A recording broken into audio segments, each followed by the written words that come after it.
मैं पहले न देखे हुए आपके इस आश्चर्यमय रूप को देखकर हर्षित हो रहा हूँ और मेरा मन भय से अति व्याकुल भी हो रहा है। इसलिए आप उस अपने चतुर्भुज विष्णु रूप को ही मुझको दिखलाइए। हे देवेश, हे जगन निवास, प्रसन्न होइए। अब इस अध्याय में भगवान ने ये जो विराट स्वरूप दिखाया, ये अर्जुन के कहने पर ही दिखाया था, क्योंकि अर्जुन शुरुआत में कहते हैं कि भगवान आपने जो आध्यात्मिक विषय हमें बातें बताई और ये जो उत्पत्ति से प्रलय काल तक की जितनी भी आपने जो भी ज्ञान हमें दिया, चलो हमें ये तो मान्य है, पर इस पर भी हम आपका एक स्वरूप देखना चाहते हैं। तो वो विराट स्वरूप दिखाने के लिए भगवान ने फिर अर्जुन को वो दिव्य दृष्टि दी, क्योंकि उस सामान्य दृष्टि से इस प्रकार की ये चीजें नहीं देखी जा सकती। इसीलिए भगवान ने फिर कहा कि मैं तुम्हें दिव्य दृष्टि देता हूँ। तो दिव्य दृष्टि देना के अर्थ ये नहीं है कि कहीं आसमान से दिव्य दृष्टि निकाल करके लगा दी। वो दिव्य दृष्टि वही होती है, मात्र उसके ऊपर के जो प्राकृतिक आवरण होता है उसे हटा लेना होता है। माने ये उसको बता दिया जाता है कि तुम अलग हो, ये शरीर अलग है और जितनी भी शक्तियां है तुम्हारे पास है, ना कि शरीर के पास। शरीर तो इनर्ट है, डेड है ना, शरीर में तो कुछ नहीं है, ये तो प्रकृति है। और जो कोई भी शक्तियां है, देखने की, सुनने की, चलने की, फिरने की, जो कोई भी शक्तियां है वो तुम्हारे पास है। तो उसमें से ये जो देखने वाली शक्तियां, ये प्रकृति का आवरण में हटा देता हूं ताकि तुम मुझे देख सको। प्रकृति के आवरण के कारण से सूक्ष्म संसार हम लोगों को दिखाई नहीं देता। जैसे भूत प्रेत वगैरह देखते हो ना, तो किसी को, अब जो उसमें तो गण होते हैं, कहा जाता है कि मनुष्य गण और राक्षस गण में जो जन्मे हैं, इन लोगों को सूक्ष्म संसार दिखाई देता है कभी कभार, परंतु जो देवगण के लोग होते हैं, जो देवगण में जन्मे हुए, इन लोगों को सूक्ष्म संसार नहीं दिखाई देता है। तो उस प्रकार से सूक्ष्म संसार अगर देखना है तो उसके लिए कोई दिव्य दृष्टि की आवश्यकता होती है। माने जो शक्तियां, पूर्ण शक्ति से देखना, वो आपके पास है। तो फिर भगवान ने उसका वो आवरण हटाया और फिर उसको वो स्वरूप दिखाया। वो स्वरूप देख करके फिर ठीक है, अब वो जिस प्रकार से वर्णन किया गया है वो कैसा, अब वो संजय वर्णन कर रहे हैं धृतराष्ट्र को उस स्वरूप के बारे में कि कैसा वो स्वरूप था। तो वो विलक्षण अत्यंत विकराल रूप देख करके फिर और उसमें क्या क्या वो देख रहा है अर्जुन, वो सारा समझाते हुए वो खुद भी घबरा रहे हैं, हर्षित भी हो रहे हैं, माने खुशी भी हो रही है कि हम क्या देख रहे हैं, और भय भी लग रहा है। इस प्रकार से फिर अर्जुन भयभीत होकर के ही भगवान से अब कह रहे हैं कि भगवान आप हमें वो जो आपका वो जो सौम्य रूप है, चतुर्भुज रूप, शंख गदा चक्र आदि के साथ, वो हमें दिखाइए। ठीक है ना? हाँ। और हे विष्णु, मैं वैसे ही आपको मुकुट धारण किए हुए तथा गदा और चक्र हाथ में लिए हुए देखना चाहता हूँ। इसलिए हे विश्व स्वरूप, हे सहस्त्र बाहो, आप उसी चतुर्भुज रूप को में प्रकट होइए। इस प्रकार अर्जुन की प्रार्थना को सुनकर श्री भगवान बोले, हे अर्जुन, अनुग्रह पूर्वक मैंने अपनी योग शक्ति के प्रभाव से ये मेरा परम तेजोमय, सबका आदि और सीमा रहित विराट रूप तुझको दिखलाया है, जिसे तेरे अतिरिक्त दूसरे किसी ने पहले नहीं देखा था।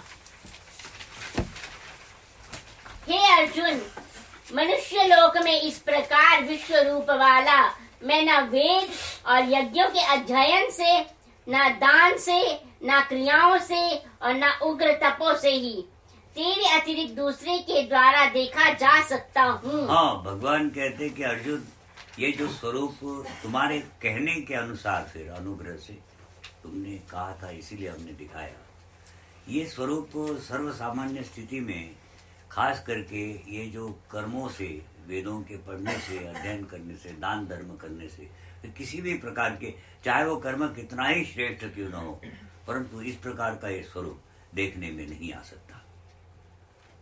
अब जो करते हैं ना, उग्र तप वगैरह करते हैं, बहुत भयंकर तप करते हैं, तो कहते हैं कि ऐसे सब करने से ये स्थितियां नहीं आ सकती। हाँ, मेरे इस प्रकार के इस विकराल रूप को देखकर तुझको व्याकुलता नहीं होनी चाहिए और मूढ़ भाव नहीं होना चाहिए। तो भय रहित और प्रीति युक्त मन वाला होकर उसी मेरे इस शंख चक्र गदा पद्म युक्त चतुर्भुज रूप को फिर देख। हाँ, परंतु इसे देख करके भी तुमको भय नहीं करना चाहिए। इस पर भी चलो हम तुम्हारे कहने के अनुसार अब जो चतुर्भुज रूप है वो दिखा देते हैं।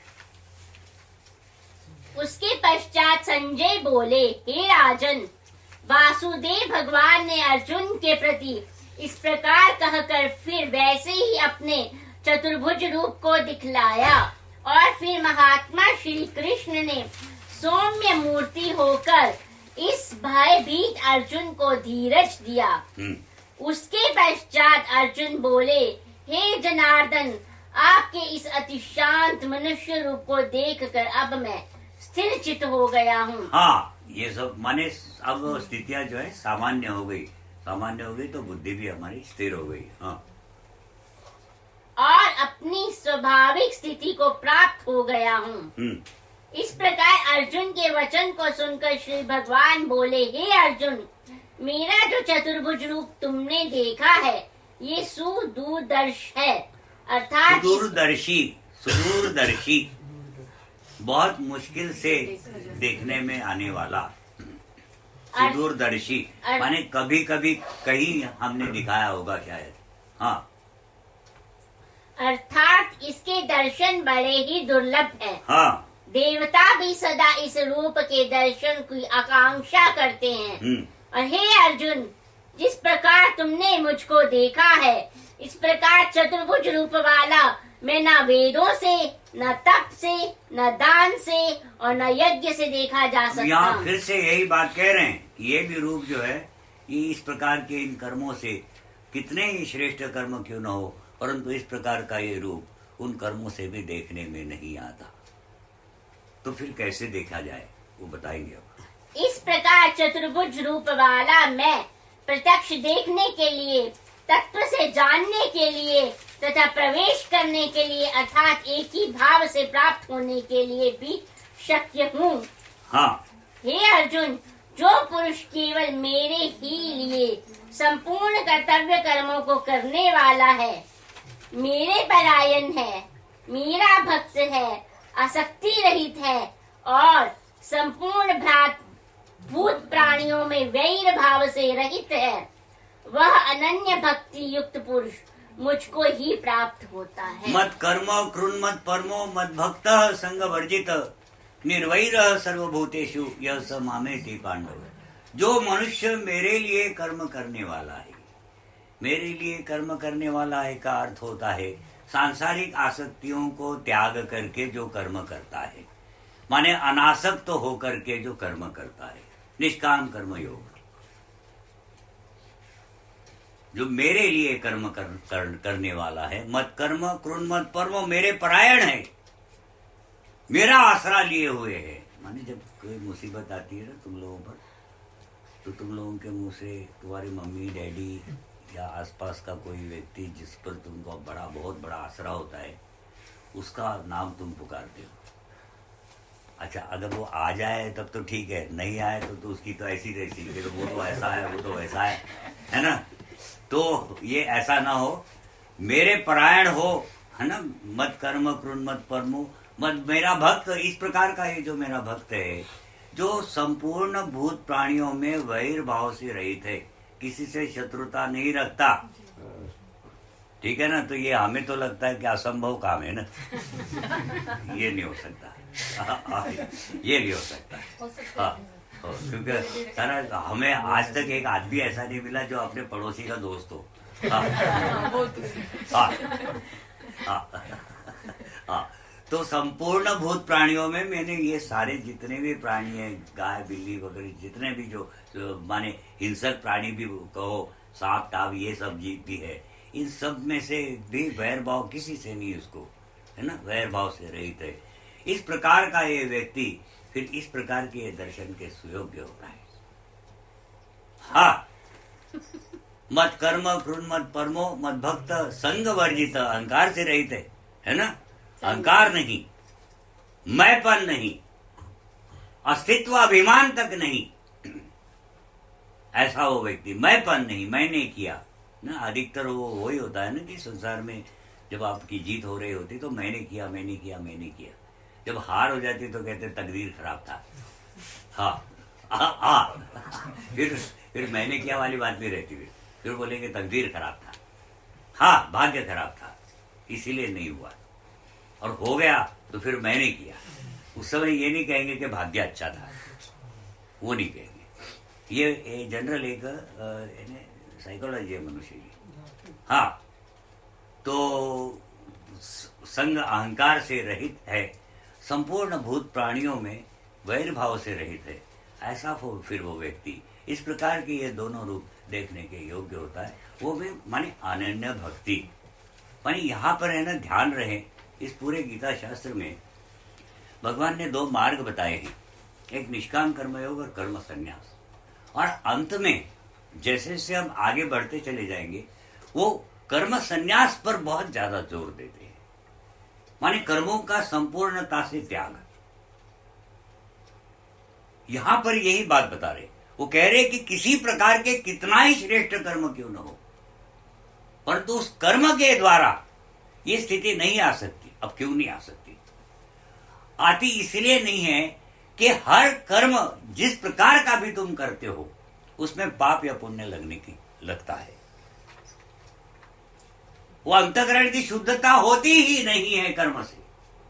कर्म से कभी मोक्ष की प्राप्ति हो ही नहीं सकती, क्योंकि मोक्ष किसी कर्म का फल नहीं है, वो तो एक स्थिति है। उस स्थिति पर तुम्हें जाना है, वो कर्म से नहीं जा सकोगे, वो तो कर्म के त्याग से ही संभव है। वो अनन्य भक्ति, वो कर्म संन्यास।